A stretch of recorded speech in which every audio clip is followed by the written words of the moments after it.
வாழ்த்துகின்றோம். தொடர்ந்து நாம் ஆண்டுடைய வார்த்தைக்குள்ளே கடந்து செல்கிறோம். இன்றைய செய்தியினுடைய தலைப்பு தூக்கிவிடு. இந்த செய்தியினுடைய தலைப்பு என்னது? தூக்கிவிடு. இன்றைக்கி அநேக நேரங்களில் நமக்கு என்ன கவலைன்னா, நம்மளை பாட்டு ஊழியத்தில் பயன்படுத்த மாட்டுறாங்களே. சில நேரத்தில் என்ன யோசிக்கிறோம், எனக்கு ஒரு சின்ன 10 நிமிஷம் கூட எனக்கு பிரசங்கமான என்ன செய்யலை, சான்ஸ் தரல.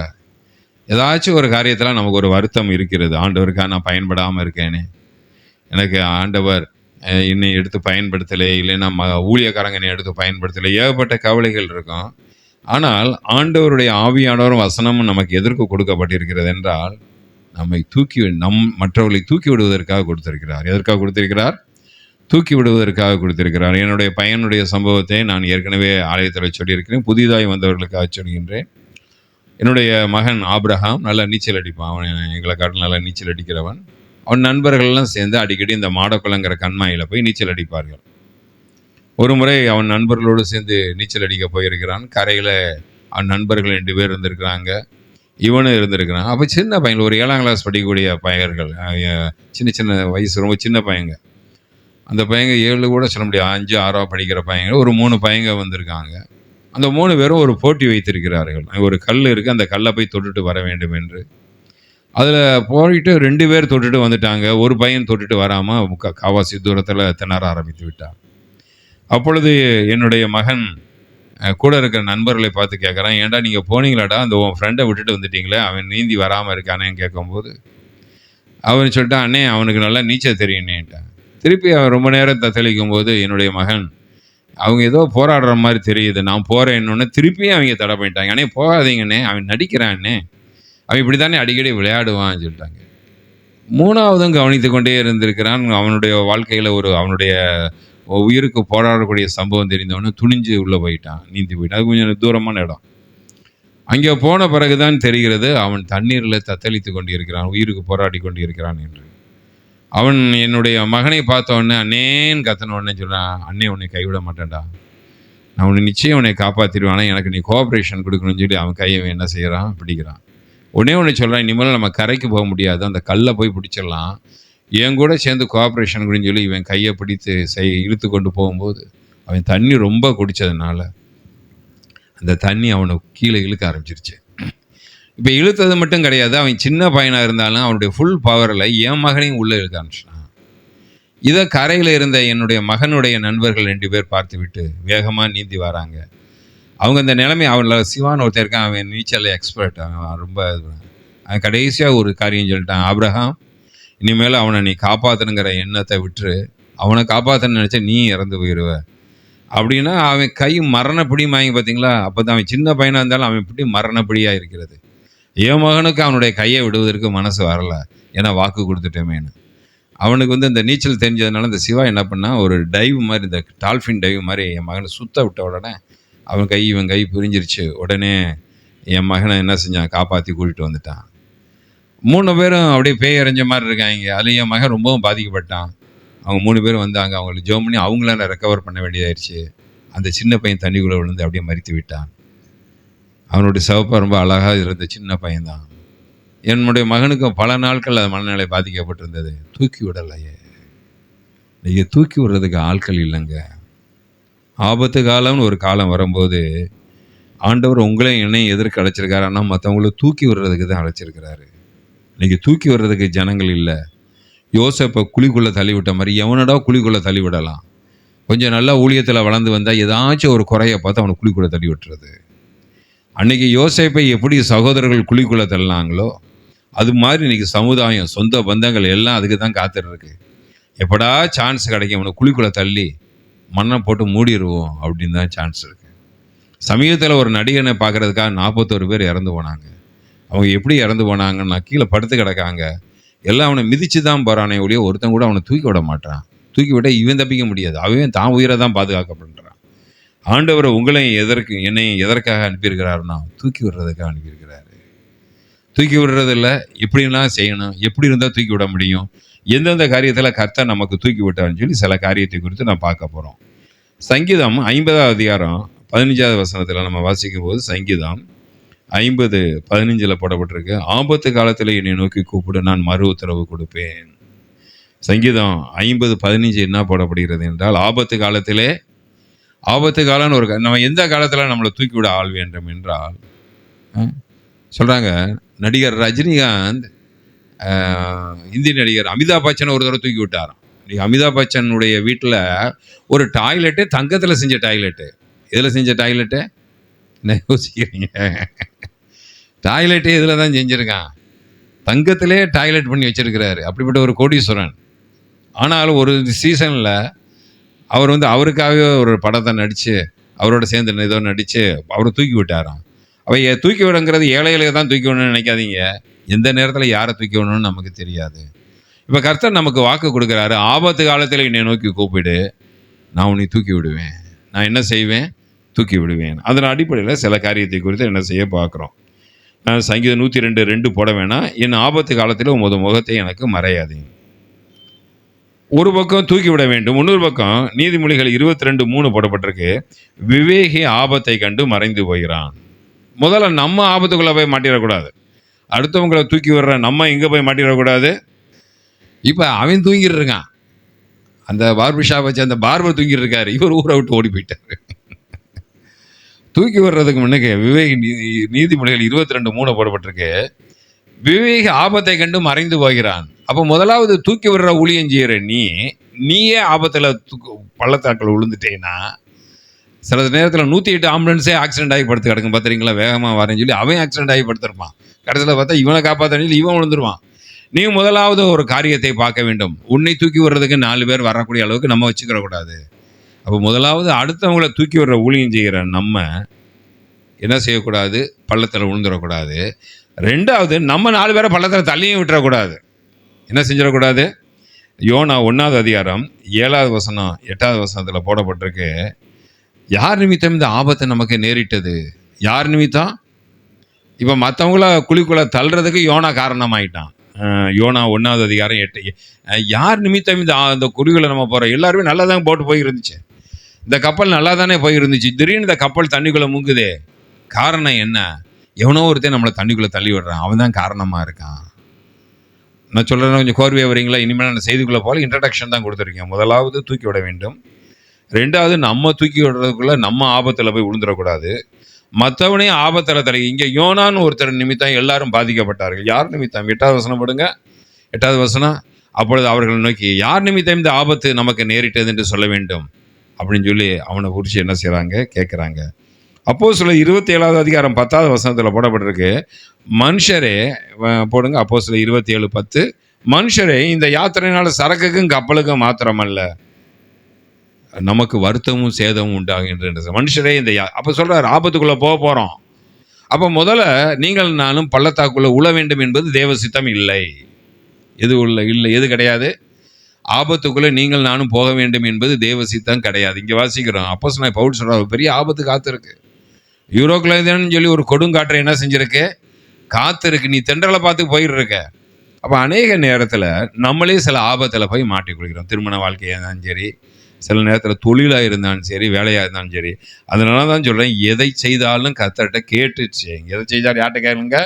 கர்த்தர்கிட்ட கேட்டு கர்த்தருடைய பெர்மிஷன் கிடைச்ச பிறகு செய்யுங்க. பவுல் சொல்கிறாரு, ஒரு பெரிய ஆபத்து காத்திருக்கு, ஒரு பெரிய சூறாவளி காற்று நிற்கிது, போகாதீங்க போகாதீங்க அப்படின்னு சொல்கிறான். டெட் எண்டுன்னு போட்டிருப்பாங்க சில பேர், அதை கவனிக்காமல் போய் டெட் எண்டில் சாவாங்க. அது மாதிரி தான் நம்மளுடைய வாழ்க்கை.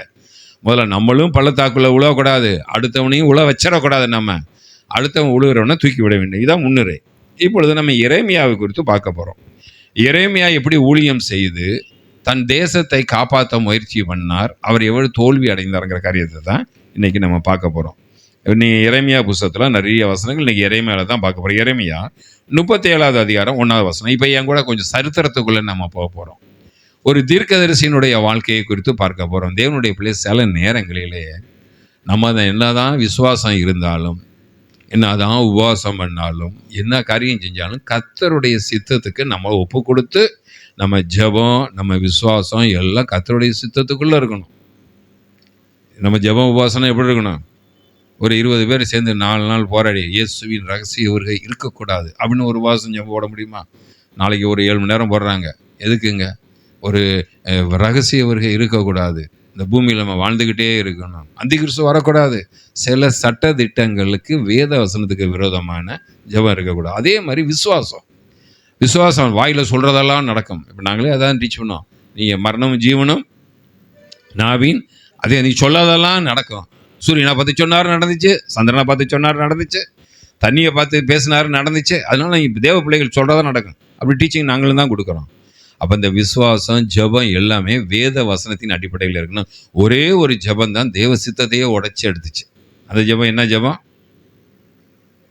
அது அவங்க மனம் திரும்பினதுனால நினிவே பட்டணத்துக்கு வந்த அழிவை மட்டும் இறக்கப்பட்டு ஆண்டவர் மாற்றினார் பொதுவாக. அப்போ நம்மளுடைய வாழ்க்கையில் பொதுவாக வாசிக்கிறோம், ஒரு காரியத்தில் ஆண்டவர் ஒரு மனுஷன்ட்ட நீங்கள் பழகுறீங்க, அவனை குறித்து தேவ சித்தம் என்ன? நான் தூக்கி விடுறதுன்னு சொன்னோன்னா மொட்டையாக போய் தூக்கி விடுறேன்னு சொல்லி நீங்கள் கடன் பிரச்சனை போய் மாட்டிக்கிறாதீங்க. யாருக்கு தூக்கி விடணுங்கன்னு உங்களுக்கு முதல்ல தெரியணும். அதனால் வெளிப்பாடு ஒரு மனுஷனை பார்க்கும்போது அவனுக்கு உதவி செய்து நீங்கள் தூக்கி விடுவதற்கு முன்பாக அவனை குறித்து ஆண்டோட ஒரு ஆலோசனை கேட்டுட்டு தூக்கி விடணும். தூக்கி விடுற ஊழியர் நமக்கு வச்சிருக்கிறாரு. எரேமியா 37வது அதிகாரம் 1வது வசனம் 2வது வசனம். இப்போ எரேமியாவை குறித்து பார்க்குறோம். எரேமியா தீர்க்கதரிசி. பொதுவாக நான் சொல்லுவேன், சுவிசேஷர்களை நற்செய்தியாளர் என்று சொல்வேன், தீர்க்கதரிசிகளை துர்ச்செய்தியாளர் என்று சொல்வேன். தீர்க்கதரிசிகள் என்ன செய்வாங்க? துர்ச்செய்தினா எச்சரிக்கை கொடுப்பாங்க. அவங்க செய்தியை கேட்கும்போது நமக்கு கொஞ்சம் கோபம் வரும். என்னடா இது, இவன் ஏதோ நம்மளை ஒரு நல்ல இப்படி அப்படி ஆசீர்வதிப்பா இப்படி ஆசீர்வதிப்பான்னு. பொதுவாக தீர்க்கதரிசிகள் அவங்க வாழ்க்கையில் கொஞ்சம் வித்தியாசமான காரியங்கள் காணப்படும். அதே நேரத்தில் தீர்க்கதரிசிகள் நல்ல வார்த்தையும் சொல்லுவாங்க. வானத்திலேருந்து மழை பெய்யும், பயப்படாதுன்னு சொன்னவங்களும் தீர்க்கதரிசிகள் தான். இங்கே பாபிலோன் ராஜாவை நேபுகாத் ராஜா என்ன செய்கிறான்? யூதா தேசத்தில் சிதேக்கியா என்பவனை என்ன செய்கிறான்? அப்பாயின்ட் பண்ணுறான். இப்போ பார்த்தீங்களா, அமெரிக்காவில் வெனிசுலா அதிபரை தூக்கிட்டு அதுக்கு போல ஒருத்தரை என்ன செஞ்சுட்டாங்க? நியமிச்சிட்டாங்கன்னா அவங்க சொல்கிறத கேட்கணும். இப்போ அமெரிக்காவில் வெனிசுலா அதிபர் இருக்காங்க. அந்த அதிபர் என்ன செஞ்சாச்சு? கொஞ்சம் கூர்ந்து கவனிச்சிங்கன்னா தான் புரியும் எனக்கு என் பிரசங்கம். வெனிசுலா அதிபரை தூக்கிட்டு ஒரு ஆளை வச்சுருக்காங்க. அது யார் கண்டிஷனில் ஆளுகையில் உள்ள ஆள்? அமெரிக்க அதிபர் ட்ரம்ப்பினுடைய ஆளுகையில் உள்ள ஒருத்தரை வச்சுருக்காங்க. அது மாதிரி நேச்சர் என்ன செஞ்சான்? சிதேக்கியான்னு ஒருத்தரை அவங்க அப்பாவையும் வச்சுருந்தான், சிதேக்கியாவும் டம்மியாக வச்சுருந்தான், டம்மியாக ஆட்சி செய்யணும்னு வச்சுருந்தான். 2வது வசனம் போடுங்க. கர்த்தர் எரேமியா தீர்க்கதரிசியை கொண்டு சொன்ன வார்த்தைகளுக்கு அவனாயிலும். அப்போ அவங்கள்ட்ட இப்போ எரேமியா ஒரு காரியத்தை சொல்கிறான். டம்மியாக வச்சிருக்க அந்த ராஜாக்கள் என்ன பண்ணாங்க? இனிமேல் நம்ம நேபுகாத் நேச்சருக்கு வரி கொடுக்க வேணாம், அவனுக்கு கீழ்ப்படிய வேணான்னு சொன்ன உடனே இப்போ எரேமியா தீர்க்கதரிசி ஒரு தீர்க்கதரிசனம் சொல்கிறான். அந்த தீர்க்கதரிசனம் சொன்ன உடனே நல்லா கொஞ்சம் கூர்ந்து கவனிச்சிருவாங்க, இது ஒரு சரித்திரமாக இருக்கும். தீர்க்கதரிசனம் சொன்ன உடனே அதை சிதைக்கியா ராஜாவும் அவன் சேனையும் கேட்கல. 5-11 வரைக்கும் போடுங்க. 5வது வசனத்துலேருந்து 11, 37, 5-11 வரைக்கும். இப்போ எதை நம்பி அவன் மோசம் போயிட்டான்? நான் நல்லா கவனிங்க, நான் ஸ்டோரியை சொல்கிறேன், அப்புறம் வசனத்தை வாசிக்கலாம். எதை நம்பி நம்ம மோசம் போயிட்டோம்னா, எகிப்தின் சேனையை நம்பி இந்த இஸ்ரேல் ராஜா மோசம் போயிட்டான். எகிப்துங்கிறது ஒரு பெரிய சேனை. அந்த சேனை சில நேரங்களிலே தேவனுடைய வார்த்தையின் மேலே வைக்கிற விசுவாசத்தை காட்டிலும் நமக்கு உதவி செய்கிறவங்க மேலே விசுவாசம் வைக்கிறோம். யார் மேலே விசுவாசம் வைக்கிறோம்? இப்போ இந்த இஸ்ரேல் ராஜா நாசமாக போனதுக்கு காரணம் யாருன்னா, தேவையில்லாத ஒரு நபர் மேலே நம்பிக்கை வச்சுட்டான். அது யார் மேலே நம்பிக்கை வச்சுட்டோம்? எகிப்து என்னை காப்பாற்றும், என்னை காப்பாற்றும், எகிப்து என்னை காப்பாற்றுன்னு சொல்லி அவர் மேலே நம்பிக்கை வச்சுட்டான். பார்வோனின் சேனையோ வென்றால். எகிப்திலேருந்து புறப்பட்டுச்சு. இப்போ ஒரு சேனை ஒன்று வருது. யாரை பாதுகாக்கிறதுக்கு வருது? இஸ்ரேல் ஜனங்களை பாதுகாக்கிறதுக்காக எகிப்தில் ஒரு சேனை வந்தோடனே இஸ்ரேல் ராஜா ஜனங்களெல்லாம் மந்திரிகள்லாம் கூட்டி சொல்கிறான், இனிமேல் நேபுகாத் நேச்சருக்கு நம்ம கப்பம் கட்ட வேண்டாம், இனிமேல் நம்ம அவனுக்கு வரி செலுத்த வேண்டாம், இனிமேல் நமக்கு உதவிக்கு யார் வரா?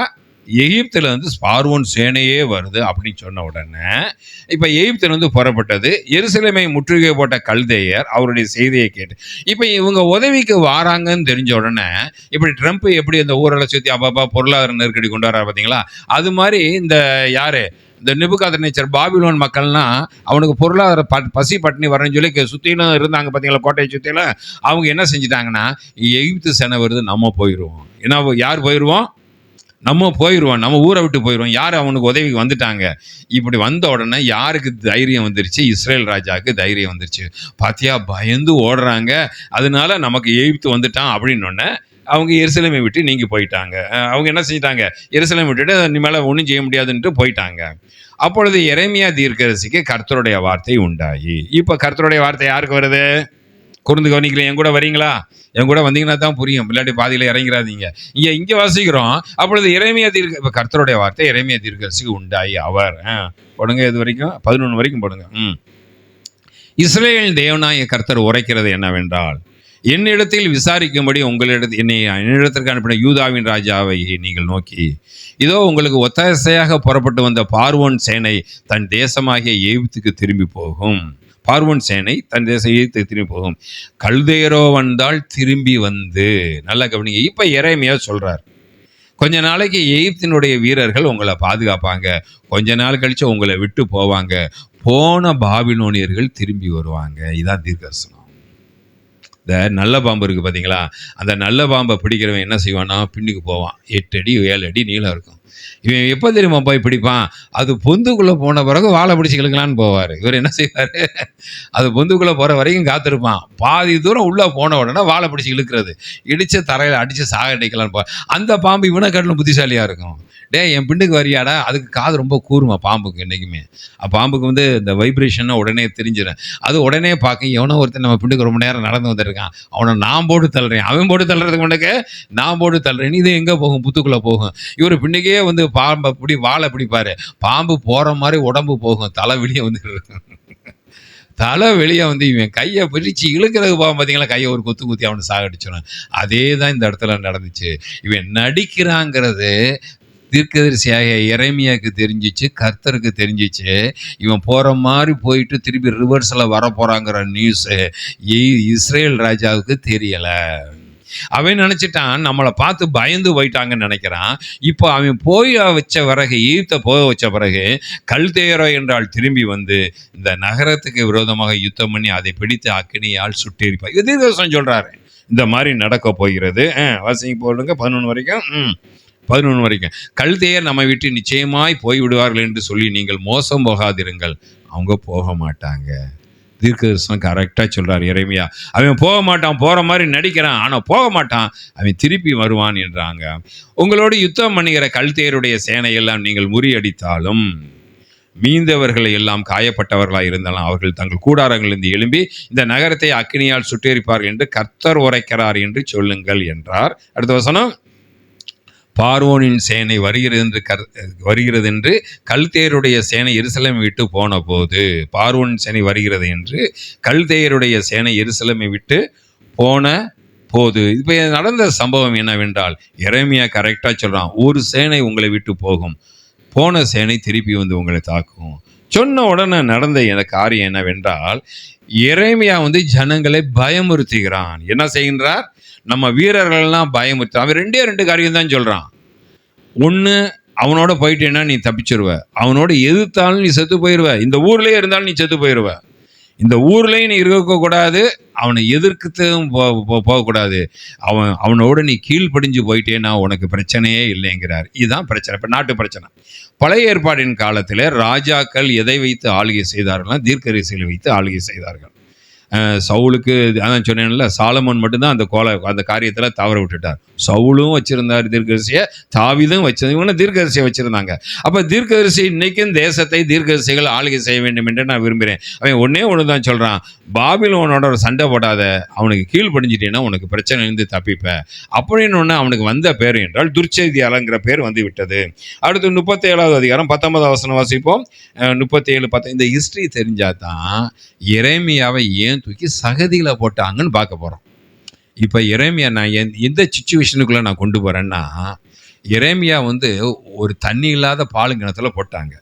அது எப்படிப்பட்ட கிணறுன்னா சகதி உள்ள கிணறு. அந்த சகதி ஆழம் எவ்வளோன்னா அது 20 அடி 30 அடி இருக்கும். இப்போ எரேமியாவை கைத்தில் மெதுவாக இறக்கி விடுறான். இன்ச் பை இன்ச்சாக அவன் பாடி சகதிக்குள்ளே போய்கிட்டே இருக்குது. கடைசியில் கழுத்து மட்டும் இருக்கும்போது அரண்மனையில் இருக்கக்கூடிய ஒரு ஆப்பிரிக்காவை சேர்ந்த ஒரு வாலிப பிள்ளை அவனை காப்பாற்றுது. அதான் இன்றைக்கி நான் செய்தி. அதுக்கு போகிறதுக்கு தான் நான் எரேமியாவை எடுத்து இவ்வளோ பேசிக்கிட்டு இருக்கேன். அவனை எப்படி குழிக்குள்ளே தூக்கி போட்டாங்க, எப்படி அந்த வாலிபன் அவனை தூக்கி விட்டான்.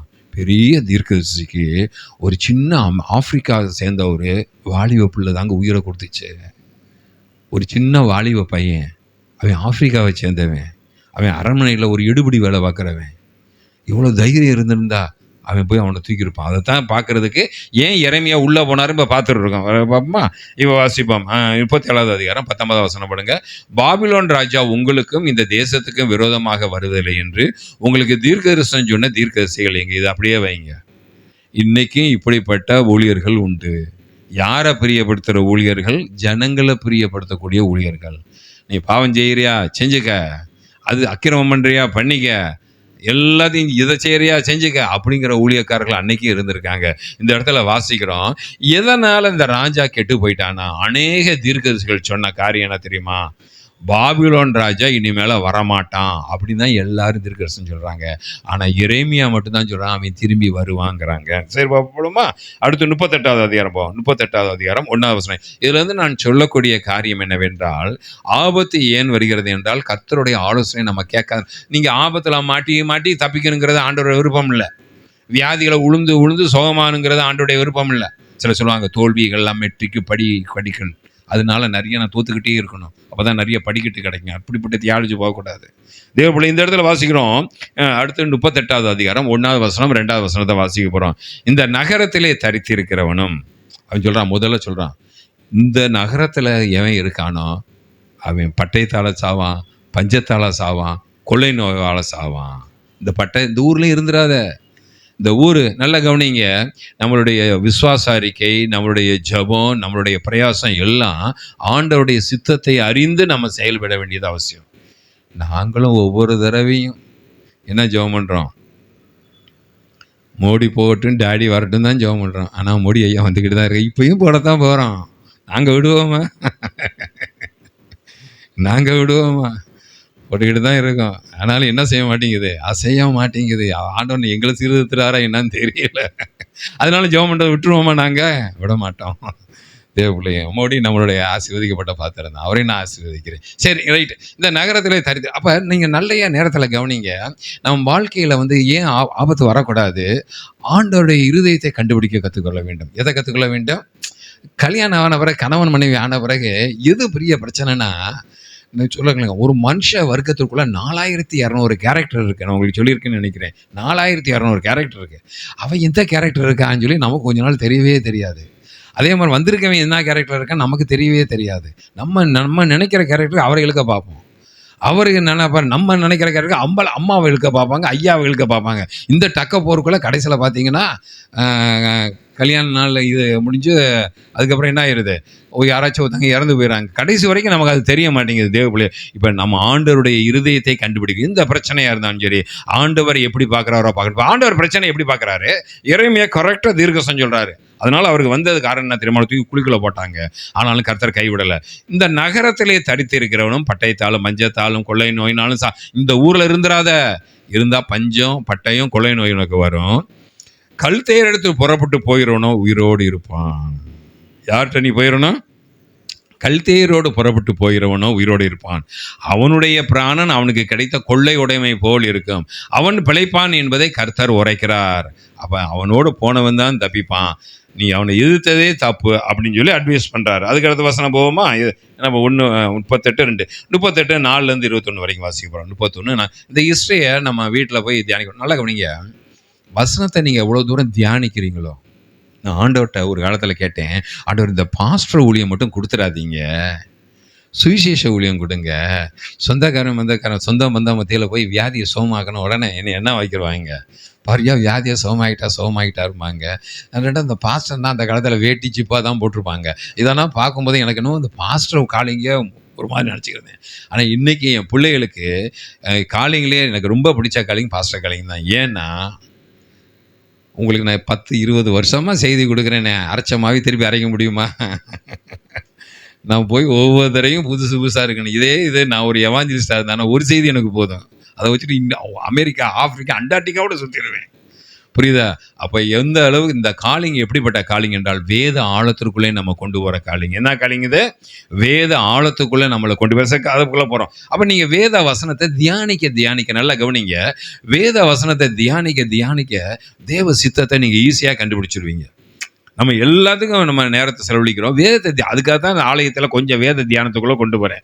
அப்பொழுது பிரபுக்கள் ராஜாவை நோக்கி, இந்த மனுஷன் இப்போ ஜனங்கள் எல்லாம் யாருக்கு விரோதமாக கோவப்படுறாங்கன்னா, அந்த எரேமியா தீர்க்கதரிசிக்கு விரோதமாக எல்லாம் சேர்ந்து சொல்கிறான், இவன் நம்மள நெகட்டிவ் ஸ்பீக்கராக இருக்கான். என்ன ஸ்பீக்கராக இருக்கான்? நமக்குள்ள ஒரு விதையை விதைக்கிறனால கவனிங்க. எரேமியாவுக்கு கிடைச்ச பேர் என்ன தெரியுமா? எரேமியா ஊழியம் ரொம்ப கடினமான ஊழியம். எலியோட வானத்திலேருந்து நெருப்பு அக்கினி இறக்கி சாடிச்சிருவாரு. ஆனால் எரேமியா அதையும் செய்ய மாட்டார். ஆனால் இங்கே வாசிக்கிறோம், இவனை உயிரோட வச்சிருக்காத, இவனை கொன்று. தேவ பிள்ளை இங்கே வாசிக்கிறோம், அவன் கொல்லப்பட உத்தரவாங்க.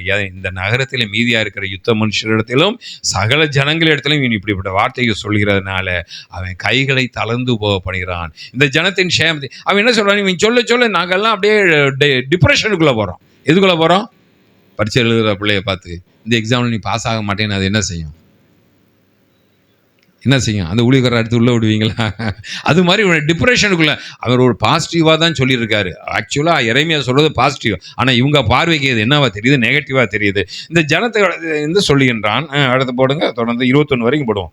21, 26 வரைக்கும் வரிசையாக நம்ம பார்க்க போகிறோம் இந்த பகுதி. இன்னைக்கு இதை தான் தியானிக்க போகிறோம். அப்பொழுது சிதேக்கியா ராஜா இதோ அவன் கையில் இருக்கிறான், உங்களுக்கு விரோதமாய் ராஜா உண்டு. இப்போ நீ அவனுக்கு என்ன பனிஷ்மெண்ட் கொடுங்க. இப்போ எரேமியாவுக்கு என்ன சொல்கிறாங்க?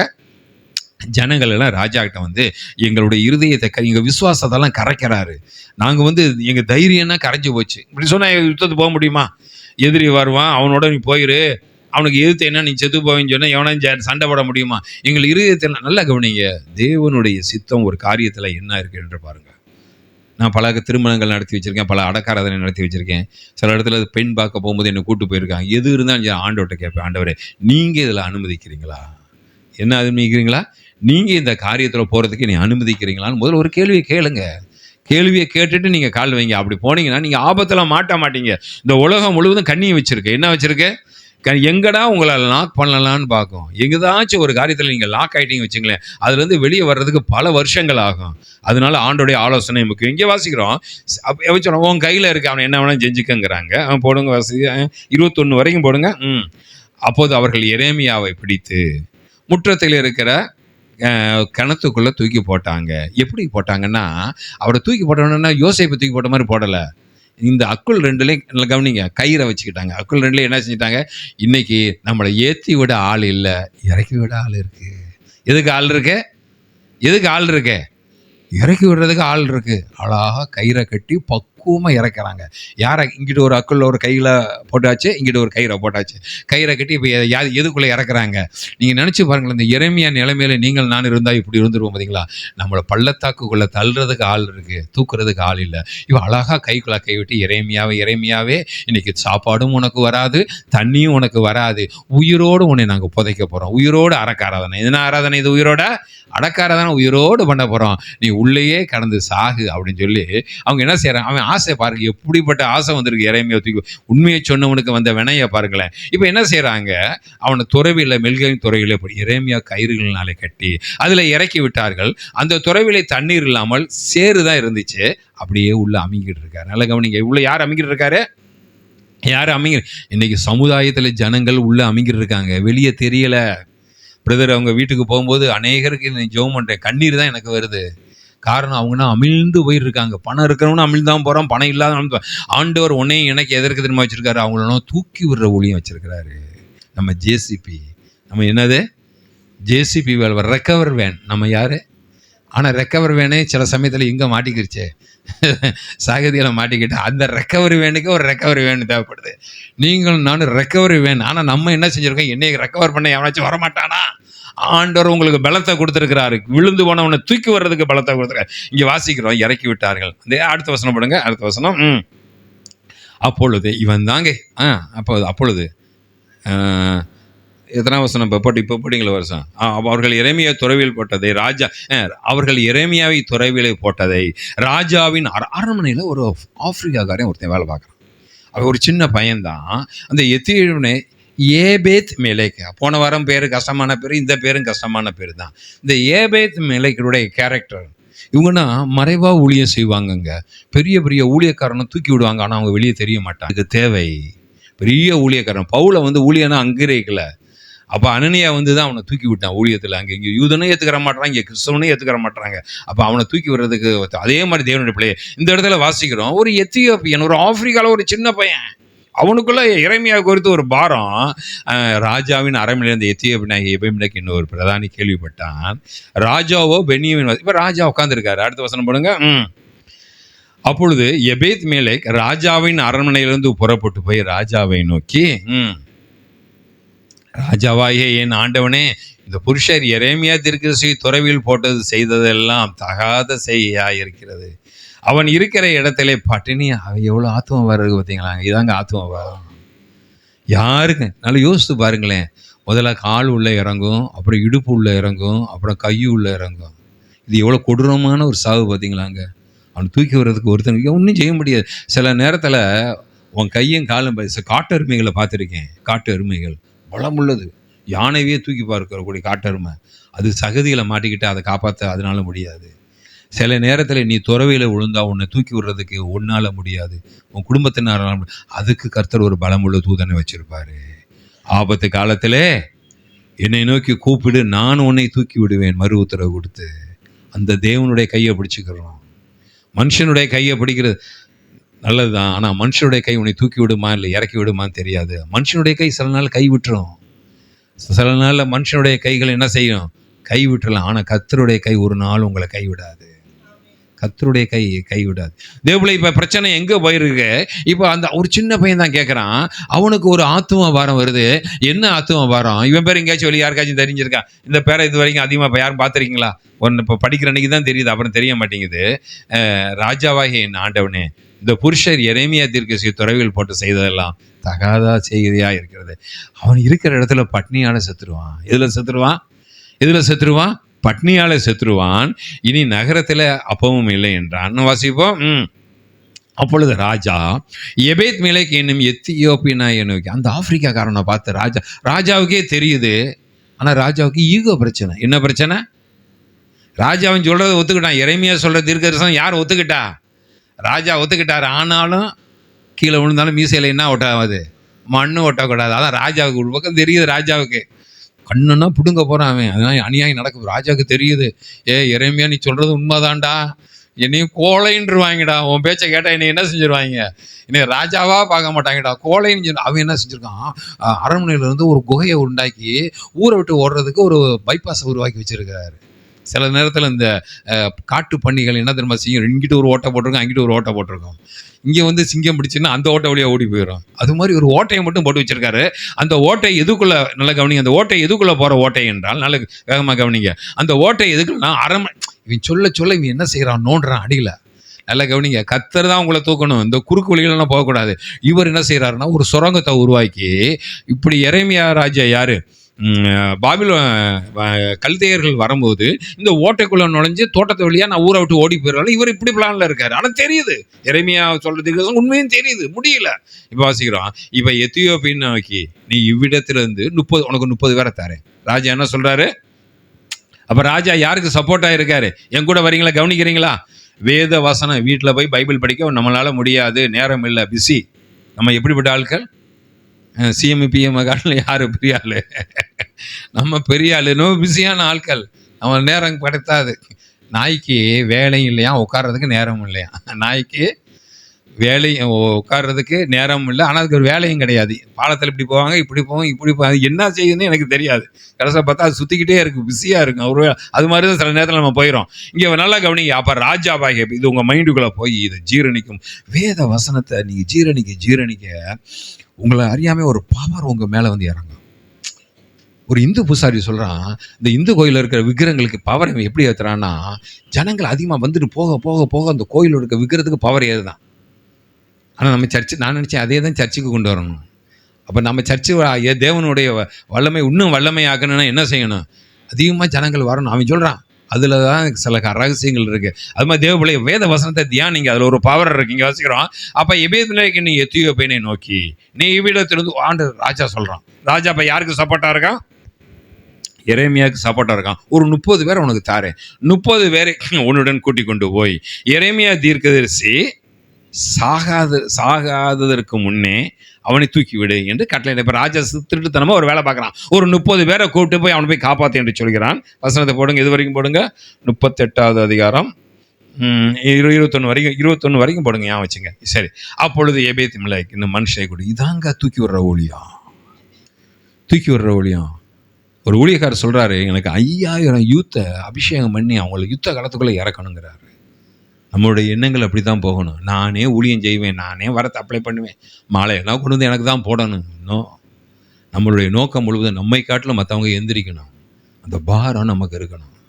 இயேசு கிறிஸ்து கடைசியில் மறிக்கும் போது தான் சொன்னார், என்னை காட்டிலும் நல்ல பெரிய பெரிய காரியத்தை செய்யுங்கடான்ட்டு தானே போனார். நீங்கள் அரசியல்வாதிட்ட போய் இப்படி செய்ய முடியாது. தேவப்பிள்ளை, கர்த்தர் உங்களை என்ன எதிர்கடைக்க வச்சார்? அடுத்தவர்களை தூக்கி விடுவதற்காக. தூக்கி விடுறதுக்கு உனக்கு காசு இருந்துச்சு பாச, நீ சொல்கிறது நல்லது தான். என் கையில் துட்டு இருந்தால் செய்வேனே. எளிய கையில் என்ன இருந்துச்சு? அந்த விதவையும் மகனும் சாகிற வரைக்கும் சாப்பாடு கொடுத்தாரு. இவரே சோத்துக்கு வழி இல்லாத ஆள். நல்லா கவனிங்க, எலியாவே எதுக்கு வழி இல்லாத ஆள்? சாப்பாட்டுக்கு வழி இல்லை, காகங்களுக்கு கொடுக்குறது நின்று போச்சு. எலியாவே சாப்பாட்டுக்கு வழி இல்லாத ஆள். ஆனால் அவர் போய் ஒரு விதவை வீட்டில் போய் அவனும் சாவ போகிறா. அவர் வீட்டில் சாகிற வரைக்கும் சாப்பாடு, ஊருக்கே சாப்பாடு போட்டார். உங்கள் கையில் காசு இருக்கோ இல்லையோ தெரியாது, ஆனால் உங்கள் மேலே இருக்கிற அபிஷேகமும் வார்த்தையும் ஜனங்களை தூக்கிவிடும். ஹல்லேலூயா.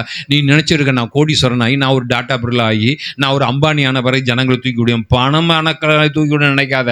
உனக்குள்ளே இருக்கிற கர்த்தர் ஜனங்களை தூக்கி விடுவா. ஹல்லேலூயா. தேவன் உன்னோடு இருக்காது. அப்படி அது ஜனங்கள் தூக்கி விடுற ஜனங்களுக்கு தான் அந்த வேதனை புரியும். சரி, இப்போ சம்பவத்துக்குள்ளே போகிறோம். இப்போ என்ன செய்கிறோம்? அப்போ எபேத்-மெலேக் அந்த மனுஷரை தன்னுடன் கூட்டிக் கொண்டு ராஜாவின் அரண்மனையின் பொக்கிஷ சாலையின் கீழே இருந்த அறைக்குள்ளே பொக்கிஷ சாலைக்கு போகிறார். எங்கே போகிறாரு? பொக்கிஷ சாலைக்கு போகிறார். பொதுவாக அரண்மனையும் ஆலயமும் ஒன்று. பழைய ஏற்பாடு காலத்தில் அரண்மனையும் ஆலயம் உண்டு. நான் வேகமாக சொல்கிறேன். அரண்மனைக்குள்ளேயும் வசந்த அப்படியே வச்சுருங்க. அரண்மனைக்குள்ளேயும் ஆலயத்துக்குள்ளேயும் இந்த 5-6 சாலைகள் இருக்கும். பொக்கிஷ சாலை இருக்கும், ஆயுத சாலை இருக்கும், சிறைச்சாலை இருக்கும், பண்டக சாலை இருக்கும், போஜன சாலை இருக்கும், வஸ்திர சாலை இருக்கும். எத்தனை சாலை இருக்கு? ஒரு அரண்மனைக்குள்ளேயும் இந்த 6 சாலைகள் உண்டு.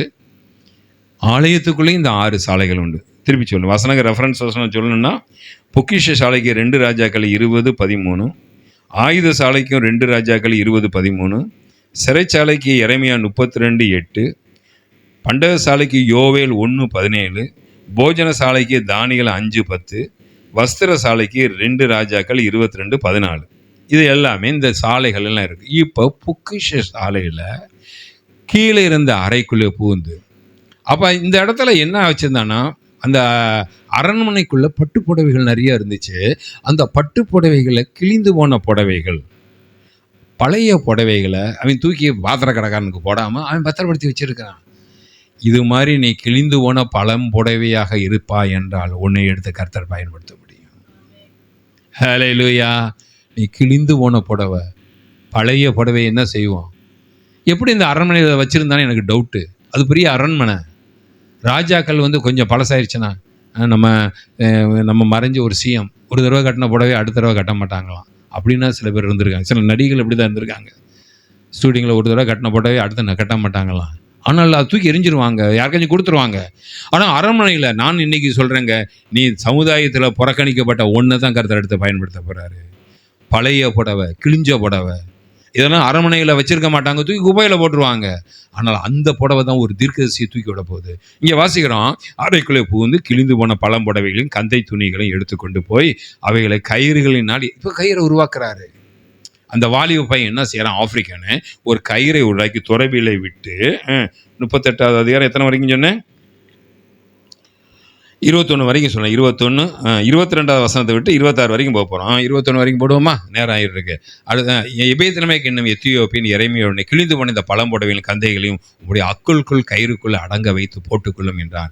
எரேமியா பார்த்து அவன் மேலேருந்து சொல்கிறான், இப்போ நான் பழம் புடவையினால் ஒரு கயிறு உண்டாயிருக்கேன், அந்த கயிறை தூக்கி போடுவேன். அப்போ அவன் எது வரைக்கும் உள்ளே வந்துட்டானா, நல்லா கவனிக்கிறீங்களா? எது வரைக்கும் தூக்கி வர்றா? நீங்கள் எப்படி இருக்கணும்? தூக்கி வர்ற ஒரு லாரி மாட்டிக்கிருச்சு, தூக்கி விட போகிறேன், நீங்கள் எப்படி இருக்கணும்? நீங்கள் ஒரு சின்ன மெட்டர் வேணா இருந்தால் முடியும். ட்ரை சைக்கிளாக இருந்துக்கிட்டே நான் எதை தூக்கி விட போகிறேன்? இன்றைக்கி அதை தான் செய்கிறோம். ட்ரை சைக்கிள் போய் எதை தூக்கி விட போகுது? நல்ல தூக்கி விடுறாள் ஜாக்கிரதையாக இருக்கணும். ஏன்னா அவன் இவனை இழுத்துடக்கூடாது. யார் இழுத்த? தூக்கி விடுற ஆள் எப்படி இருக்கணும்? தூக்கி விடுற ஆள் எப்படி இருக்கணும்? பலமாக இருக்குன்னு அவன் யாரை உள்ளே இழுத்துருவான்? நம்மளை உளுத்துடுவான். விடுதலை பண்ணுறது பெருசு இல்லை, உங்களை அவன் உள்ளே இழுத்துடக்கூடாது. அப்படிப்பட்ட உலகத்தில் வாழ்கிறோம். இந்த இடத்துல வாசிக்கிறோம், அவனுடைய உடம்பு முழுவதும் போயிடுச்சு, இந்த அக்குள் வரைக்கும் தான் இருக்குது எரேமியாவுக்கு. தேவபிள்ளை இங்கே வாசிக்கிறோம், அவனை சொல்கிறான், கிழிந்து வளர்ந்த பழம்புடவைகளையும் கந்தைகளையும் உம்முடைய அக்குளுக்குள் கயிறுக்குள் அடக்க வைத்து போட்டுக்கொள்ளும் என்றான்.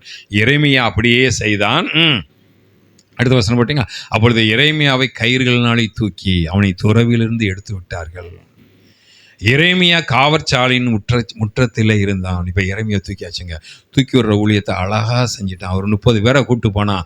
பழைய புடவைகளை போட்டான். அவன் அந்த சேத்துக்குள்ளேருந்து தூக்குற கஷ்டம் இப்படி இருக்கும். சேர்வு எப்படி பிடிச்சிருக்கும் கஷ்டம். குணா குகைகளை கேரளா போயிருந்தாங்க டூரு, ஒருத்தன் விழுந்துட்டான். வெளியே இருந்து ஐயோ பாவம் சொல்கிறதுக்கு ஆட்கள் இருக்குது, உங்களையும் என்னையும் பார்த்து ஐயோ பாவம் சொல்கிறதுக்கு ஆள் இருக்குது. ஆனால் இறங்கி தூக்கி விடுறேன், ஏன் போனவன் திரும்பி வரணுமே. தீயணைப்பு வீரரை பார்த்து சொன்னான் ஒருத்தன், அந்த கேப்டன் சொல்கிறான், நான் தீயணைப்பு வீரரை பார்த்து, நீ தாண்டா எக்ஸ்பர்ட்டு, நீ இறங்காத குழி இல்லைடா, நீ செய்யாத காரியங்களா, நீ இறங்கடா. அவன் சொல்கிறான், ஐயோ நான் இறங்கி செத்து போனேன்னா என் மனைவி பென்ஷனோட வாங்க முடியாது, ஏன்னா பணம் கிடைச்சா தான் டெத் சர்டிஃபிகேட்டே கிடைக்குங்கிறான். கிடையாது யார் இறங்குறது? ஒருத்தர் பூனைக்கு யார் மணி கட்டுறது? பூனைக்கு தெரியுமா அந்த கதை சொன்னேன்னு தெரியாதா? ஒரே இல்லை முடிச்சேன். ஒரு பூனை எலியை தின்னுக்கிட்டே இருந்துச்சான். உடனே எலிகள்லாம் பார்த்துச்சான், ஐயே அந்த பூனை நம்மளை தின்றுது என்ன. அப்போ அங்கே எலி தலைவர் சொன்னாராம், அந்த பூனை கழுத்தில் ஒரு மணியை கட்டி விட்டோம்னா சல் சத்தம் கேட்கணும், ஓடிடலான்னு. உடனே எல்லாம் சொன்னாங்களா, நல்ல தீர்மானம், பூனைக்கு என்ன செஞ்சிடலாம், மணியை கட்டிடலாம். அடுத்து கேப்டன் கேட்டானா, அந்த பூனைக்கு மணியை கட்டுறதுக்கு ஒரு எலி போகணும், ஜல்ங்கிற மணியை கட்டுறதுக்கு ஒரு எலி போகணும். யார் போவா? போகிற எலி செத்து போவேன். அது மாதிரி தான் இன்னைக்கு வெளியே நம்மளை ஐயோ பாவம் அழுகிறதுக்கு ஆள் இருக்குது, ஆனால் தூக்கி விடுறதுக்கு ஆள் இல்லை. கல்வாரியில் இறங்கி நமக்காக பாதாளத்தில் இறங்கி தன்னுடைய அதிகாரத்தை, சாத்தான் பிடுங்கின அதிகாரத்தை கொண்டு வர ஒரு இயேசு நமக்கு இறங்கணும். அந்த வாலிபன் கடைசியில் சொல்கிறான், என் நண்பனுங்க நான் உள்ளே போகிறேங்க. அவன் சொல்ல, நீ போனால் திரும்பி வர மாட்டேன்னு சொல்லி தான் உள்ளே அனுப்புகிறாங்க. ஆனால் அதை தூக்கிட்டு வந்தான். அந்த படம் பிரபலமே ஆகிட்டு. எதுக்கு சொல்ல வரேன்னா, அடுத்தவனை தூக்கி வர்ற நீ எப்படி இருக்கணும்? முதல்ல ஆண்டவர் உங்களுக்கு அபிஷேகத்தையும் வார்த்தையும் எதுக்கு கொடுத்துருக்கா தெரியுமாங்க? எங்கே ஜனங்களை தூக்கி விடணும், எங்கே ஆத்துமாக்களை தூக்கணும். அவங்க பாதாளத்தின் பிடிகளை முதலையின் வாயில் சிக்கியிருக்காங்க, அவங்களை தூக்கி வர்ற ஊழியத்தை கற்று. அப்போ எந்த அளவுக்கு நீ ஆவிக்குரிய ரீதியில் ஒரு பலசாலியாக இருக்கான்ட்டு இங்கே வாசிக்கிறோம். சிதைக்க ராஜா எரேமியா தீர்க்கதரிசி கர்த்தருடைய ஆலயத்தில் இருக்க 3ஆம் வாசலை தண்ணி எடுத்து வர. இப்போ ராஜா யாரை கூப்பிட்றாரு? அவரை விட மாட்டார், கூப்பிட்டு வரவழைத்தான். அங்கே ராஜா எரேமியா நோக்கி, நான் உன்ட்ட ஒரு காரியத்தை கேட்குறேன், மறைக்காம சொல்றியா? அதை தானையா சொல்லிக்கிட்டு இருக்கேன். சில நேரத்தில் கர்த்தரை சொன்னாலும் நம்மளால செய்ய முடியாத சூழ்நிலையில் இருப்போம் தெரியுமா? பார்த்துக்கிட்டீங்களா? யார் சொன்னாலும் தேவ சித்தம் தெரியும், கர்த்தர் தான் சொன்னாருன்னு தெரியும், ஆனால் நம்மளால் என்ன செய்ய முடியாது, கீழ்ப்படிய முடியாது. ராஜா கேட்குறான், டே ராஜா எரேமியா, நீ மறைக்காமல் சொல்லு, நீ சொல்றதுனா நான் ஒத்துக்கிறேன், ஆனாலும் எனக்கு ஒரு வெக்கமாக இருக்குது. ராஜா கோழைன்றுவாங்களே மக்கள், அதான் எனக்கு ஏற்றி விடுறதுக்குன்னே 4 பேர் இருப்பான். சரி, எங்கள் தெரிஞ்ச ஒருத்தர் இருக்கார், ரிலேட்டிவ்ல மாமா, ஏற்றி விட்டாங்க. இந்த எலெக்ஷன் நீ நின்று வச்சுக்க, ஊரே உனக்கு தான் ஓட்டு போட. கடைசியில் 3000 ஓட்டு கூட போடலை. அவரை எம்எல்ஏக்கு வேறு நிற்க விட்டாங்க, சொத்தையே காலி பண்ணிட்டாங்க. ஏற்றி விட்டே சில பேர் நாசமாக்கி விட்டுருவாங்க. அதனால கேட்குறேன், இறைமையாவே கொஞ்சம் சொல்லப்பா, என்னப்பா ஆகுது, நீ சொல்கிறது எனக்கு உண்மையாக தெரியுது, நான் என்ன ஆனாலும் என் சூழ்நிலை மோசம், திருப்பி சொல்கிறேன், மறைக்காம சொல்லு ஆண்டவருங்கிறாரு. வாசிப்போம். மறைக்க வேண்டாம் என்றான். அப்பொழுது எரேமியா சிதேக்கியாவை நோக்கி, நான் உமக்கு அறிவித்தால் என்னை நிச்சயமாக நான் அதை சொன்ன நீ என்ன பண்ணிடுவ? கொலை செஞ்சிருவே அல்லவா? நான் உமக்கு ஆலோசனை சொல்ல என்ன செய்ய மாட்டீர்? அப்போ எவ்வளோ தூரத்துக்கு எரேமியா அந்த ராஜா மேலே ஒரு ஆத்துவ பாரம் வச்சு, கர்த்தர் மேலே ஒரு ஆத்துவ பாரம் வச்சு, இஸ்ரேல் ஜனங்கள் மேலே ஒரு ஆத்துவ வச்சு அவங்களை தூக்கி விட போயிருக்காரு. பார்த்தீங்களா? தான் உயிரையே பணையம் வச்சு போகிறாருங்க. அதனால தான் எரேமியா ஆரம்பத்தில் கொஞ்சம் இதை நெக்லெக்ட் பண்ணார். கடைசியில் ஆண்டவர் சொல்லிட்டாரு, இந்த ஊழியத்தை நீ செஞ்சே ஆகணுன்ட்டாரு. எரேமியா ஊழியம் கடினமான ஊழியம். கடைசியில் அப்பொழுது எரேமியா சிதேக்கியாவை நோக்கி, நான் உமக்கு அறிவித்தால் என்னை கொன்றுவே அல்லவா? நான் உமக்கு ஆலோசனை சொல்லலாம், என் சொல்ல கேட்க மாட்டீர் என்றான். இந்த வசனம் எது வரைக்கும் போடுறீங்கன்னா 26 வரைக்கும் போடுறீங்க. 22 மட்டும் நிப்பாட்டுங்க, 22 மட்டும். நான் இவங்களுக்கு குறிப்பிட்ட வசனத்தை எடுக்கிறேன், அதே இவ்வளோ பெருசாக இருக்குது. 22 மட்டும் நிப்பாட்டி 26 வரைக்கும் போட போகிறீங்க. அப்படி சிதைக்கியா ராஜா, நான் உன்னை கொல்லாமலும் உன் பிராணனை வாங்க தெரிந்த மனுஷர் கையில் ஒப்புக்கூடாமலும் இருப்பேன் என்பதை இந்த ஆத்துமா உண்டு பண்ணி என்னை கர்த்தரை ஜீவனை கூட எப்பயாச்சும் சொல்லப்பா, இந்த ரகசியத்தை சொல்லப்பாங்கிறாரு. அடுத்த வசனம் போடுங்க. அப்பொழுது எரேமியா சிதேக்கியாவை நோக்கி, நீ பாபிலோன் ராஜாவின் பிரபக்கண்டையில் போனேனானால் நீ போனேன்னு ஆத்துமா உயிரோடு இருக்கும். இந்த பட்டணம் அக்கினியால் சுட்டெரிக்கப்படுவது நீ உன்னை வச்சு தாயா இந்த தேசத்தினுடைய எதிர்காலமே. நல்லா கவனிங்க, ஒரு மேய்ப்பனை வைத்துதான் சபை ஒரு தேசத்தினுடைய முதலமைச்சர் வச்சு தான் அந்த மாநிலம், ஒரு பிரதம மந்திரி வச்சு தான் அந்த தேசம், எல்லாமே அந்த ஹெட்டை வச்சு இருக்கு. நீ சரியான தீர்மானம் எடுத்தீங்கன்னா மக்கள் பாதுகாக்கப்படுவாங்க. உன் வீரத்தை, உன் வைராக்கியத்தை இதெல்லாம் காட்டாத. நீ இந்த காரியத்தில் தேவ சித்தத்துக்கு கீழ்ப்படிஞ்சேனா உன் மக்கள் பாதுகாக்கப்படுவாங்க. நீ அவனோட போயிட்ட, நீ தப்பிச்ச, நாங்களும் தப்பிச்சோம். நீ அவனோடு போகவில்லை என்றால் நீ பாபிலோன் பிரபுகிட்ட போவேன்னா உம்முடைய ஆத்மா உயிரோடு இருக்கும், இந்த பட்டணம் அக்கினியால் சுட்டெரிக்கப்படுவதில்லை, நீரும் உம்முடைய குடும்பம் உயிரோடு இருப்பீர்கள் என்றான். அடுத்த வசனம், நீ பாபிலோன் ராஜாவின் பிரபுகளிடத்துக்கு புறப்பட்டு போகாவிட்டால், நல்லா கவனிங்க, ஷார்ப்பாக இருங்க, கர்த்தருடைய வார்த்தைக்கு ஷார்ப்பாக இருங்க. நம்ம அநேக நேரத்தில் யாரை பிரியப்படுத்த பார்க்குறோம் தெரியுமா? மனிதர்களை பிரியப்படுத்த பார்க்குறோம். யாரை பிரியப்படுத்த பார்க்குறான்? கொஞ்சம் முகம் மாறிச்சுன்னா, ஐயோ நான் இறங்கி வந்து நான் என்ன செஞ்சுறேன்? மனிதர்களை பிரியப்படுத்தியே பழகியாச்சு. யாரை பிரியப்படுத்தி பழகியாச்சு? இதை செஞ்சால் ஒரு முகம் சுண்டுமே. கர்த்தர் உங்களை வைத்து என்ன செய்ய சித்தமாக இருக்காது, ஒப்பு கொடுங்க. இந்த இடத்துல வாசிக்கிறோம், நீ பாபிலோன் ராஜாவின் பிரபுக்களிடத்தில் போகாவிட்டால் அப்பொழுது இந்த நகரம் கல்தேயர் கையில் ஒப்பு கொடுக்கப்படும். இந்த நகரத்தை அவங்க நெருப்பில் போட்டுருவாங்க. நீர் சுரங்க பாதை போட்டுக்கிட்டே நீ நினச்சிக்கிட்டு இருக்கியா? நீர் தப்பி போவதில்லை என்பதை இஸ்ரவேலின் தேவனும் சேனன் கர்த்தர் சொல்கிறார். இப்போ தீர்க்கதரிசனம் யாருக்கு வந்துருச்சு? நீயும் செத்து போயிடுவ, நீ தப்பிச்சிருவேன்னு நினைக்காத, நீயும் அவுட் ஆயிடுவ, ஒழுங்கா கீழ் போடிங்கிறார். அடுத்த வசனம் போடுங்க. அப்பொழுது சிதேக்கியா ராஜா எரேமியா நோக்கி, கல்தேயர் தங்களை சேர்ந்து போன யூதரின் கைகளை என்னை பரியாசம் பண்ண ஒப்பு விடுவான்னு நான் பயப்படுகிறேன். அவங்க என்னை கிண்டல் பண்ணுவாங்க, என்னை வேடிக்கை காட்டுவான்னு பயப்படுறேன். அடுத்த வசனம், அதற்கு எரேமியா உம்மை ஒப்பு கொடார், நான் சொல்லுகிற உம்மிடத்தில் சொல்லுகிற அந்த கர்த்தருடைய வார்த்தைக்கு செவிகொடும், அப்பொழுது உனக்கு நன்மையாக இருக்கும், ஆத்துமா பிழைக்கும் என்றார். அடுத்த வசனம், நான் புறப்படுகிறது இல்லை என்பீராயில் கர்த்தர் எனக்கு தெரியப்படுத்தின வார்த்தை, நீ போக மாட்டேன்னு சொன்னேன்னா என்ன நடக்கும்? 23 போடுங்க. 23 38 23.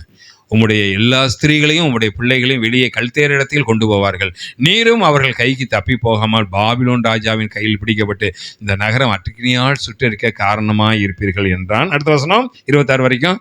அப்பொழுது சிதேக்கியா எரேமியா நோக்கி, நீ நானும் இந்த பேசுன கார்த்திகை ஆற்றின்னு சொல்லிடாத, நீ என்ன செய்யாத, சொல்லாத, நீ இந்த வார்த்தைகளை ஒருவருக்கு நீ சொல்லாத, நான் உன்னை சாகடிக்க மாட்டேன். அடுத்த வசனம் பாடுங்க. நான் உன்னோட இப்போ வெளியே இருக்கிற பிரபுக்கள் கேட்பாங்க, இந்த எரேமியாட்ட என்ன பேசுன்னு கேட்பாங்க. அப்போ நீ என்ன சொல்லணும்னா, தெரிவி ஒன்றும் மறைக்காதம்பாங்க. அப்பொழுது உன்னை கொள்ளாதிருப்போம், ராஜா உன்னோடு என்ன பேசினான் என்று உன்னை கேட்பாராயில். அடுத்த வசனம், நான் யோனதானுடைய வீட்டிலே சாகாதபடிக்கு ராஜா என்னை இங்கே திரும்ப அனுப்ப வேண்டாம் என்று அவன் முகத்துக்கு முன்பாக விண்ணப்ப, நீ ஒரு பொய் சொல்லி தப்பிச்சிரு, இந்த ரகசியத்தை வெளியே சொல்ல வேண்டாம் அப்படின்னு சொல்லி என்ன செய்ய முடிச்சார். இப்போ கடைசியாக 39 அதிகாரத்தை பார்த்துட்டு நம்ம வேகமாக முடிப்போம். 39 அதிகாரத்துக்குள்ளே நம்ம போக போகிறோம். தேவப்பிள்ளையே, கர்த்தருடைய பக்கத்தில் நீ எப்போதுமே சார்ந்துரு, ஒரு நாள் உன்னை கைவிட மாட்டா.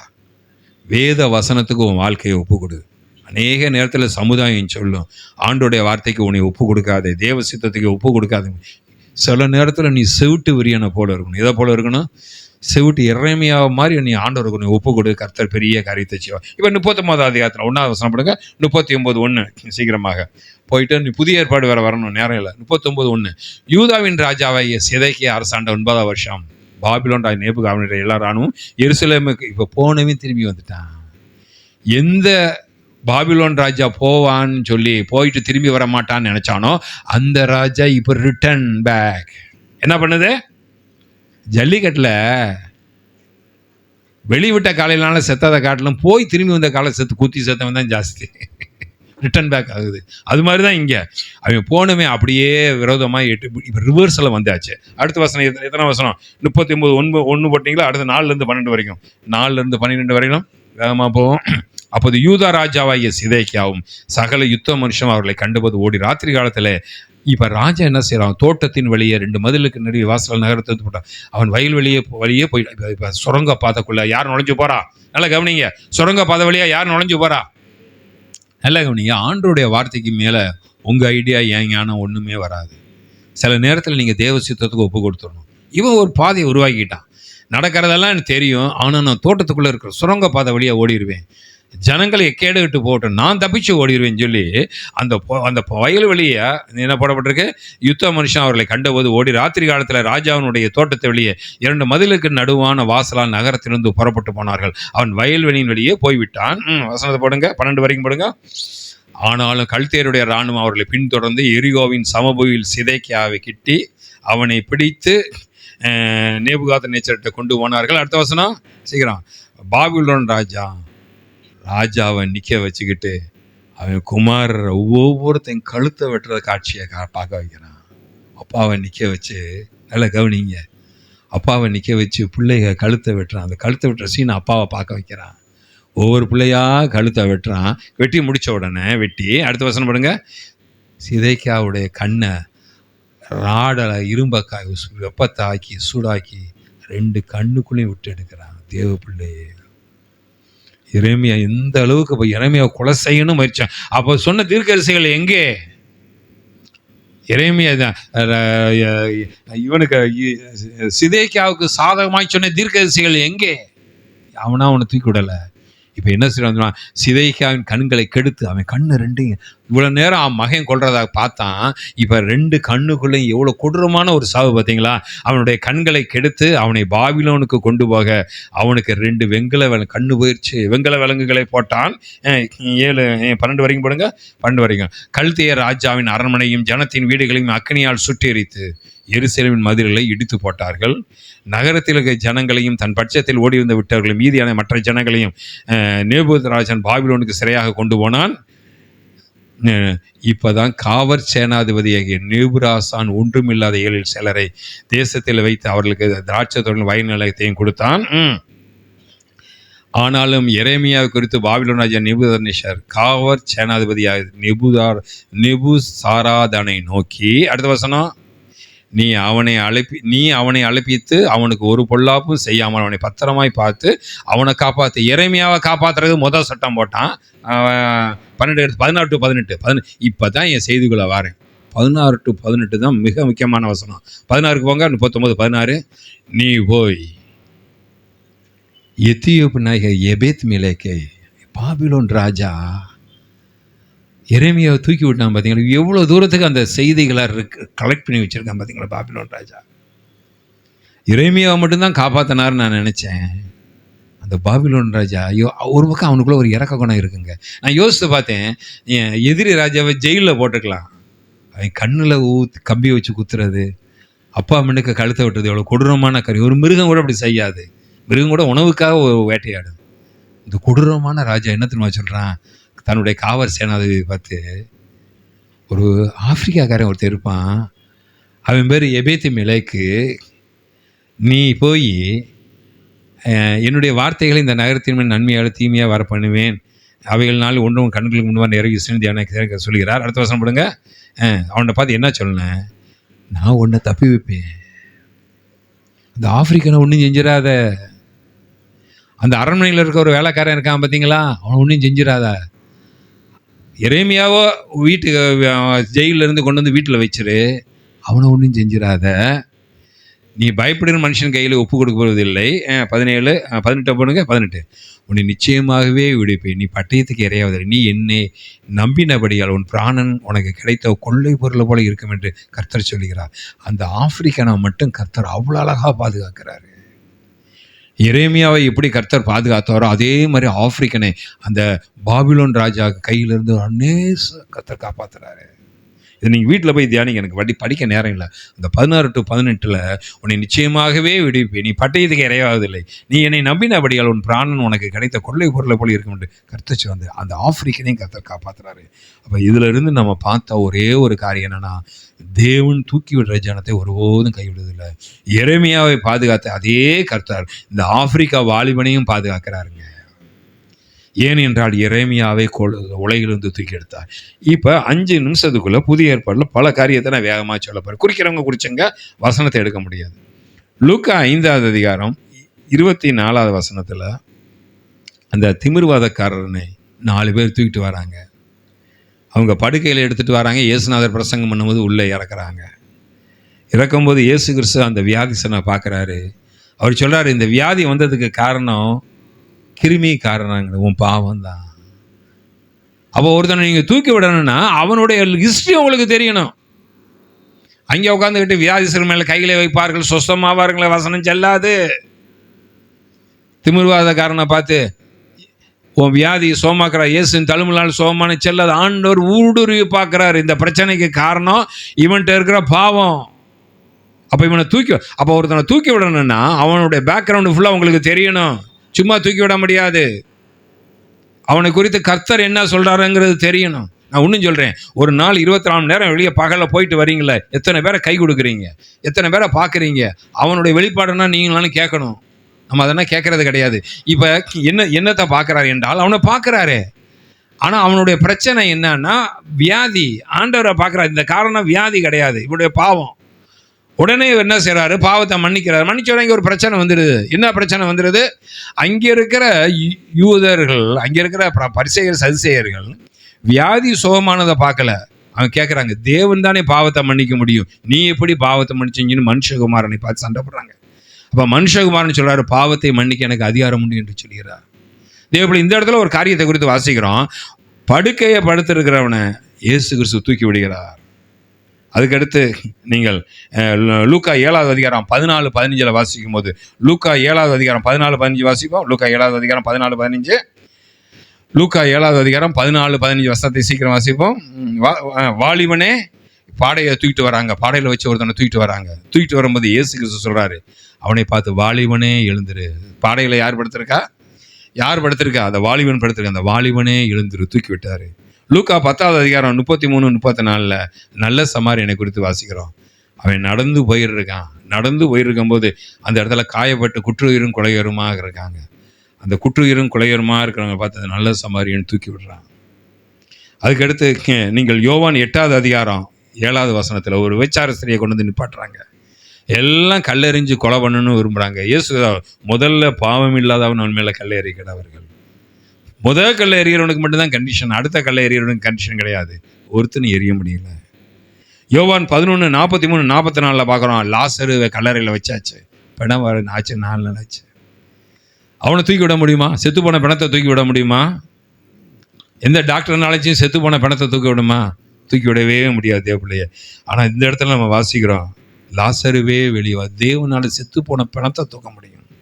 செத்து போன பிணத்தை தேவனால் தூக்க முடியும்னா நம்ம கடன் பிரச்சனைலேருந்து நம்ம தூக்க முடியாதா? அமைதியாக இருக்கீங்க. செத்து போன பிணத்தையே தேவனால் என்ன செய்ய முடியுது? அப்போ நீங்கள் ஒவ்வொரு நாளும் என்ன செஞ்சு வச்சுக்கிறணும்? பலத்தின் மேலே பலன். ஆண்டோட கேட்கணும். வார்த்தை அபிஷேகம், இந்த 2 வார்த்தையை வச்சு நீங்கள் எப்பயுமே என்ன வேலை செய்கிறதுக்கு, நீங்கள் உலகம் முழுவதும் இழுத்து போடுறது தான் இருக்குது. எதுக்கு இழுத்து போடுறதுக்கு இருக்கு? எவன் ஓடுறவனை என்ன செய்யுது? ஓடுறவனுக்கு என்ன செய்யுது? ஒருத்தன் டிராஃபிக்கில் நிற்காமல் போயிட்டான். அவனுக்கு சிட்பண்டில் வேலை பார்க்குறேன் நினைக்கிறேன். அந்த போலீஸ் இன்ஸ்பெக்டர் எப்படியா சரின்னு சொல்லி லத்திகம்ப வீலில் விட்டார். வீலில் அவனும் விழுந்து, கர்ப்பிணி பின்னுக்கு உட்காந்து அவனும் விழுந்து, கடைசியில் அந்த செத்து போயிடுச்சா. அந்த பெண் ஒய்ஃப் செத்து போயிட்டான். இன்றைக்கி உலகம் முழுவதும் உங்களை தள்ள தான் இருக்குது. ஆனால் இன்றைக்கி ஆண்டவர் உனக்கு வாக்கு கொடுக்குறார், நான் உன்னை தூக்கி விடுவேன். தேவ பலன் உன் மேலே இறங்கும். சொல்கிறத வச்சுக்கிட்டு 500 ரூபா கட்டாக வச்சுக்கிட்டு ஏன் பணம் கஷ்டப்படுறான்னு போய் கொடுக்குறது, அவனை நீ ஜென்மத்துக்கு நீங்கள் தூக்கி விட முடியாது. விசுவாசத்தை கொடுத்து தான் நீங்கள் தூக்க முடியாது. ஸ்பாட்டுக்கு நீங்கள் உதவி செய்யலாம், தப்பு கிடையாது. உதவி பசியும் குற்றுயிரும் குலையுமா பசியில் இருக்கிறவன்ட்ட போய் நீங்கள் அந்த நேரத்தில் உணவு கொடுத்தே தான் அந்த நேரத்தில் அவன் என்ன செய்ய முடியும்? அவன்கிட்ட போய் காஸ்பல் சொல்ல முடியுமா? அவனுக்கு நீ உணவு கொடுத்து தான் ஆகணும். ஆனால் திருப்பி சொல்கிறேங்க, உலகத்தின் பவரை வச்சு யாரையும் தூக்க முடியாதுங்க. உலகத்தின் பவரை வச்சு யாரையும் செய்ய முடியாது. போன வருஷம் 1000 ரூபாய் கொடுத்த நான் இந்த வருஷம் உங்களுக்கு 3000 ரூபாய் கொடுக்கின்றேன். உங்களுக்கு கொடுக்கலாம், மற்றவங்களுக்கு கொடுத்துருக்காங்கல்ல, அந்த மாதிரி 3000 அவருக்கு நான் பாராட்டுறேன். அவர் இறக்க கொண்டு தான் பாராட்டுறேன். நான் சொல்கிறேன், உலக மனிதனால் தூக்க முடியாது, அரசியல்வாதினால தூக்க முடியாது, பெரிய பெரிய ஆள்னால தூக்க முடியாது. வசனமும் அபிஷேகம் உள்ள ஒன்னால தான் தேவனுடைய பிள்ளைய. அரசியல்வாதி தூக்காதானே நீங்கள் தூக்க போறீங்க. ஆமேன், ஹல்லேலூயா.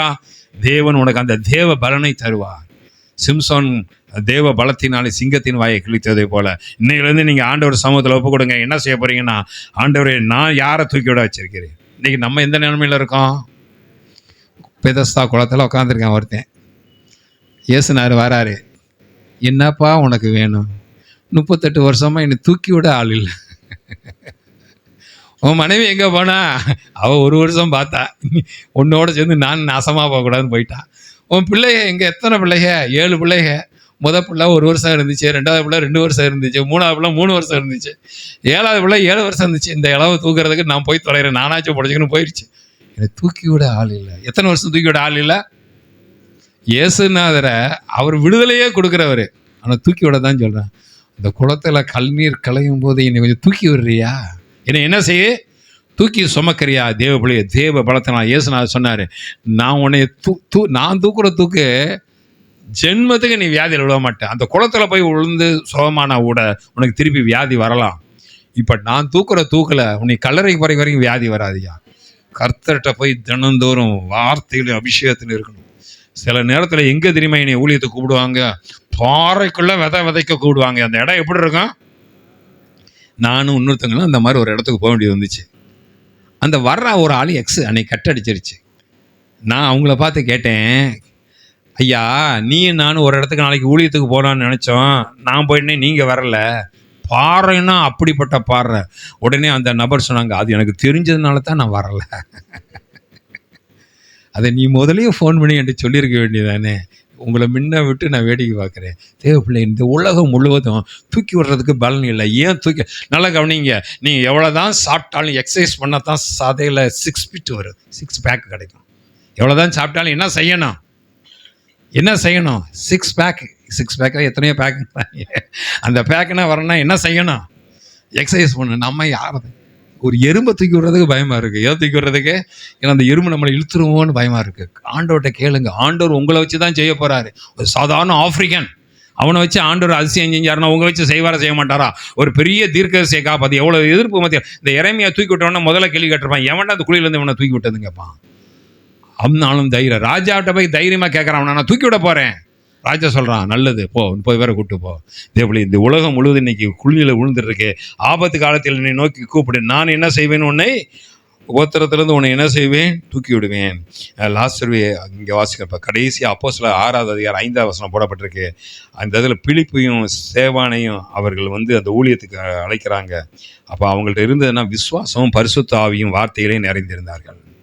அப்போ இந்த ஊழியம் செய்யணும்னா நீங்கள் ஆண்டவருடைய வார்த்தைகளையும் ஆண்டவருடைய அபிஷேகத்திலையும் நிறைஞ்சிருக்கணும். எதில் நிறைஞ்சிருக்கணும்? என்ன நிறைஞ்சிருக்கணும்?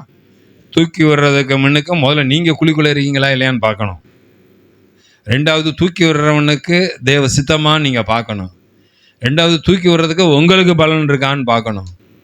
ஒரு கிறிஸ்துவை அறியாத ஒருத்தனை தேவனுக்குள்ளே நீ தூக்கிட்டு கொண்டு வர்றது சாதாரண காரியம் கிடையாது. 20 வருஷமாக அது உன்னுடைய கண்ட்ரோலில் அது இருந்திருக்கான். அது சொல்ல, நான் 20 வருஷமாக இவனுக்கு காவல்காரனாக இருக்கேன், ஒரே நாளில் நீ எப்படா கூப்பிடுவ? உன்னே ஒரு வழி பண்ணுறேன்டான்னு சொல்லணும். அந்த அளவுக்கு தேவ பலன் நம்ம மேலே இருக்கணும். அப்போ நீங்கள் வெளியே வரும்போது, சிங்கம் வெளியே வரும்போது இன்னைக்கு எந்த மெனுவை சாப்பிட்லான்னு வருமா, அது மாதிரி உங்களுக்குள்ள அந்த தேவ பலன் இருக்கணும். ஆண்டவர் இன்னைக்கு நான் யாரத்துக்கு இந்த எண்ணம் உங்களுக்கு வந்துச்சுன்னா நீங்கள் நானும் குழிக்குள்ளே விட மாட்டோம். பரலோகத்தின் வாழ்க்கையை பூமியில் அனுபவிப்போம். இயேசுநாதர் இந்த பூமியில் அவருடைய கண்கள் முழுவதும் யாரை தூக்கி விடலான் இருந்தது. ஆனால் இன்றைக்கி உலகம் முழுவதும் எவனை பள்ளத்தில் தள்ளி பிடுங்கலான் இருக்கு, எவன் வாழ்க்கையை அழிக்கலான்னு அலையுது. இதன் மத்தியில் தேவன் உங்களுக்கு துணையாக இருக்காரு. அப்போ தேவ பலத்தில் எரேமியா இவ்வளோ பெரிய தீர்க்கதரிசனம் சொன்னதுக்கு காரணம், தான் கூட யார் இருக்காரு? வானத்தையும் பூமியும் படைத்த தேவன் இருக்கிறாருங்கிற விசுவாசத்தில் தான் எரேமியா தூக்குனாரு. சுயபலத்தில் தூக்கி இருக்க முடியாது. தேவன் இவ்வளோ கூட இருந்துமே இவ்வளோ பிரச்சனை என்ன கூட இல்லைன்னா என்ன இருக்கும்?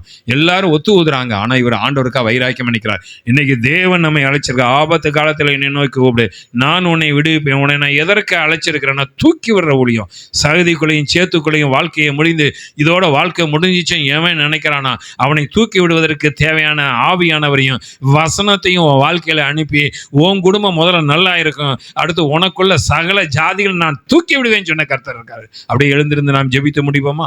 அப்படியே எழுந்திருந்து இருக்கக்கூடிய இடத்துல தேவனை பார்த்து நான் அன்பின் ஆண்டவரே இந்த நாளுக்காக உம்மை துதிக்கிறோம் சோதரம். இப்பொழுதும் தேவ சமூகம் தேவ பிரசனம் எங்கள் மத்தியில் கடந்து வரும்படியாக நாங்கள் ஜெபிக்கிறோம். எங்களை ஆளுகை செய்யுங்கப்பா. இந்த நாள் கொடுத்த செய்திக்காக உம்மை துதிக்கிறோம் ஆண்டவரே. சாதாரண ஒரு ஆப்பிரிக்கா வாலிபன் ஒரு பெரிய தீர்க்கதரிசியை தூக்கி விட்டான் ஆண்டவரே. அதே போல் எங்கள் வாழ்க்கையில் நாங்கள் அநேக நேரத்தில் நாங்கள் சோர்ந்து போயிருக்கோம்.